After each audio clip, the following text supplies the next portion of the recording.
والسلام على من اتبع الهدى. عايز أكمل كلامي عن ماذا لو الجزء التاني، إن فيديو قصير. دلوقتي عايز أكمل كلامي، يعني سبب فساد المباني، طريقة البنى في مصر. آه، جزء منه هو الشعب. الفساد ده هو الشعب. ليه؟ 30 سنة مبارك انتوا سكتوا، شايفين الفساد ساعدتوا فيه.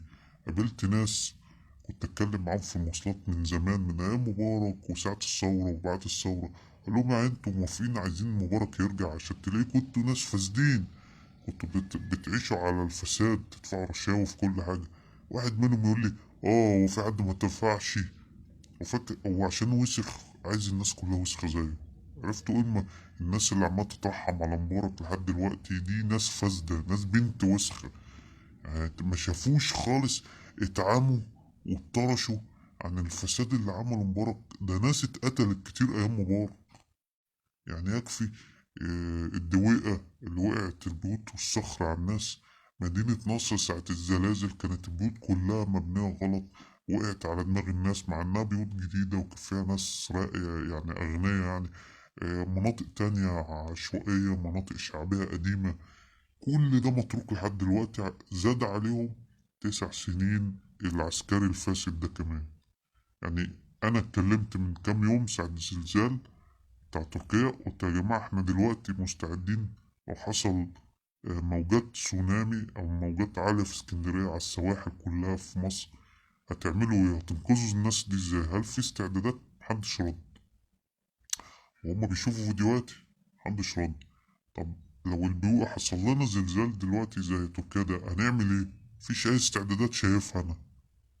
هو كل استعدادات السيسي اللي عملها وقبليه مبارك هي استعدادات الأمان، كل حاجة عنده الحل الأمني اللي هو جيش شرطة، جيش شرطة. فلوسنا كلها ضايعة، ميزانية الشعب كلها ضايعة، ثروات مصر كلها ضايعة على الجيش والشرطة والقضاء والتمثيل طبعا والكلام الفارغ.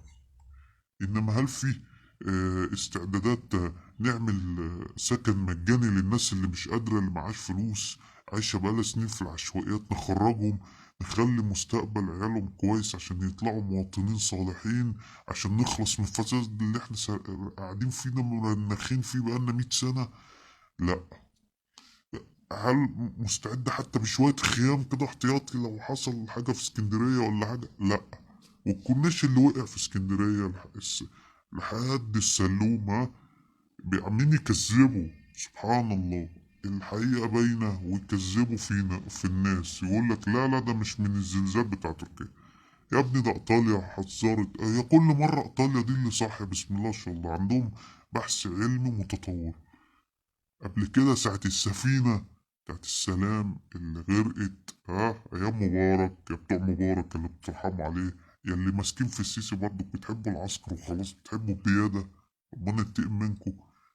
كان السفينة اللي غرقت وهي بتغرق كانت عمالة تبعت رسائل إنقاذ تقول الحقوني. ولا السعودية بنت الوسخ اللي كلها فساد. عذرا للشعب السعودي محترم، يعني وفي ناس محترمين منهم، أنا لا أقصدكم، أقصد الحكومات بتاعتكم، ما انقذوش السفينة. ومصر ما سمعتش الرسالة، والأردن وإسرائيل وكل دول. إيطاليا سمعت الرسالة، إيطاليا دي صاحية علميا، راحوا سمعوا الرسالة وصلت لهم رسالة الهلب.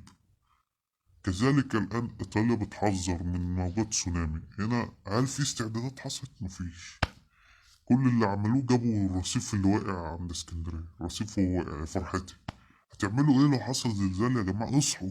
انا بكلم الشعب، طب اصحوا، كفاياكوا فساد، ما تقعدوش تترحموا على مبارك وعلى السادات وعلى ده، دول سبب البلاوي.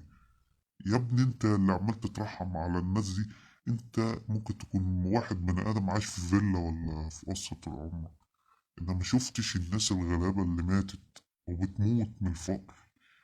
من الفساد مش من الفقر. ما هو الفساد بيجيب كل حاجة، كل أساس كل بلوى. كفاياكوا فساد، انتوا السبب. اللي بتدفع الرشوة عشان تخلص نفسك، في مليون غيرك بينضروا بسبب الرشوة اللي انت دفعتها. برضك الموظف اللي باخد الرشوة ده، انت بسبب بتقتل ناس كتير وهتتقتل. شوفوا تركيا واتعظوا، شوفوا اليابان وتعلموا.